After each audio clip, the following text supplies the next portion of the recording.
आपने कभी सोचा है कि ये सब शुरू कहां से हुआ? सोचो, सब कुछ एक छोटे से बिंदु में पैक है, एक सुई के सिर से भी छोटा। अरबों साल पहले हमारा ब्रह्मांड ऐसा ही था। फिर बैंग, एक बहुत बड़ा धमाका हुआ जिसे बिग बैंग कहते हैं। यह धमाका पृथ्वी पर होने वाले धमाकों जैसा नहीं था, ये तो खुद अंतरिक्ष का फैलाव था। बिग बैंग ने ऊर्जा और पदार्थ को हर तरफ फैला दिया। इसे ऐसे समझो जैसे हवा में मुट्ठी भर कंफेट्टी फेंक दी जाए। बहुत लंबे समय तक ये ऊर्जा ठंडी होती रही और बदलती रही। छोटे छोटे कण आपस में जुड़ते गए और उनसे हर उस चीज के बिल्डिंग ब्लॉक्स बने जो आज हम देखते हैं। ये सोचना अद्भुत है कि ब्रह्मांड जैसी विशाल चीज की शुरुआत इतनी छोटी चीज से हुई।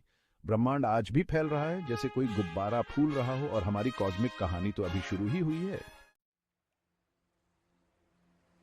बिग बैंग के अरबों साल बाद गैस और धूल का एक विशाल बादल अंतरिक्ष में तैर रहा था। इस बादल को नेबुला कहते हैं और ये बिग बैंग के बाद बचा हुआ था। किसी चीज ने इस शांत बादल को विचलित कर दिया। शायद पास के किसी तारे में विस्फोट हुआ होगा। इस विचलन के कारण बादल अपने आप में ही सिमटने लगा। जैसे ही यह सिकुड़ा, यह तेजी से घूमने लगा, बिल्कुल लट्टू की तरह। इसका केंद्र अविश्वसनीय रूप से गर्म और घना हो गया और आखिरकार हमारे अपने तारे सूर्य में बदल गया। बची हुई गैस और धूल नए बने सूर्य के चारों ओर घूमती रही।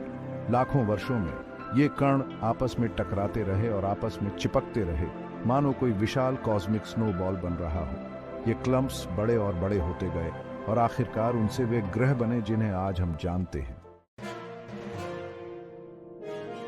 पृथ्वी हमेशा से वह नीला और हरा ग्रह नहीं थी जिसे हम जानते और प्यार करते हैं। शुरुआत में यह चट्टानों का एक गर्म पिघला हुआ गोला था जिस पर लगातार क्षुद्र ग्रह और धूमकेतु गिरते रहते थे। कल्पना करो, अंतरिक्ष में पिनबॉल का एक विशाल खेल चल रहा है।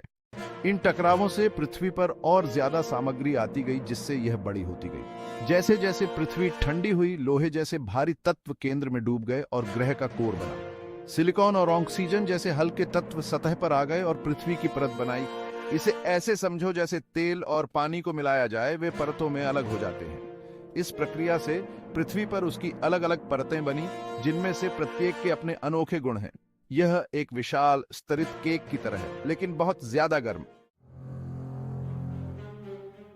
Section 4, a sea of change, oceans and the early atmosphere. शुरुआती पृथ्वी एक वाइल्ड और वायलेंट जगह थी, लेकिन कुछ अविश्वसनीय होने वाला था। ज्वालामुखी फटते थे और ग्रह के अंदरूनी हिस्से से गैसें निकलती थीं। इन गैसों ने पृथ्वी का शुरुआती एटमॉस्फेयर बनाया, हालांकि यह उस हवा से बहुत अलग था जो आज हम सांस लेते हैं। जैसे जैसे पृथ्वी ठंडी होती गई, एटमॉस्फेयर में मौजूद जल वाष्प संघनित होता गया।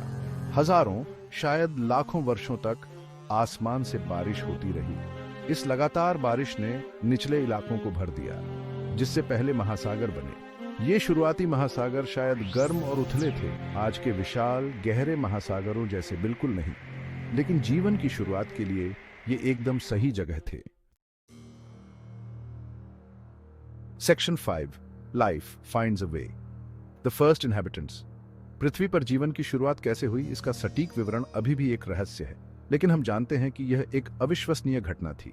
एक ऐसी दुनिया की कल्पना करो जहां पेड़, जानवर या बैक्टीरिया भी न हो। गर्म उथले महासागरों में साधारण कार्बनिक अणु बनने लगे। जीवन के ये बिल्डिंग ब्लॉक्स एकदम सही तरीके से एक साथ आए और उन्होंने पहले एक कोशिकीय जीवों का निर्माण किया। ये छोटे जीवन बहुत ही बेसिक थे, लेकिन उनमें प्रजनन और विकसित होने की अद्भुत क्षमता थी। अनगिनत पीढ़ियों से ये साधारण जीव बदलते गए और अपने एनवायरनमेंट के अनुकूल होते गए। वे आज पृथ्वी पर मौजूद सभी जीवन के पूर्वज थे, सबसे छोटे बैक्टीरिया से लेकर सबसे बड़ी व्हेल तक। Section 6, a planet transformed, earth's ever evolving story. पृथ्वी की कहानी निरंतर परिवर्तन की कहानी है। आग के गोले से लेकर जीवन से भरपूर ग्रह तक पृथ्वी ने एक अविश्वसनीय परिवर्तन किया है। महाद्वीप खिसक गए हैं, पहाड़ उठे हैं और मिट्टी में मिल गए हैं, और अनगिनत प्रजातियां जीवित रहीं, विकसित हुईं और विलुप्त हो गईं। लेकिन पृथ्वी की कहानी अभी खत्म नहीं हुई है। हमारा ग्रह अभी भी विकसित हो रहा है, प्राकृतिक शक्तियों और मनुष्यों के कार्यों दोनों से आकार ले रहा है। जैसे जैसे हम भविष्य की ओर देखते हैं, ये हम पर निर्भर है कि हम अतीत से सीखें और उस घर की रक्षा करें जिसे हम जानते हैं। पृथ्वी की कहानी हमारी कहानी है और यह आने वाली पीढ़ियों को बताने लायक कहानी है।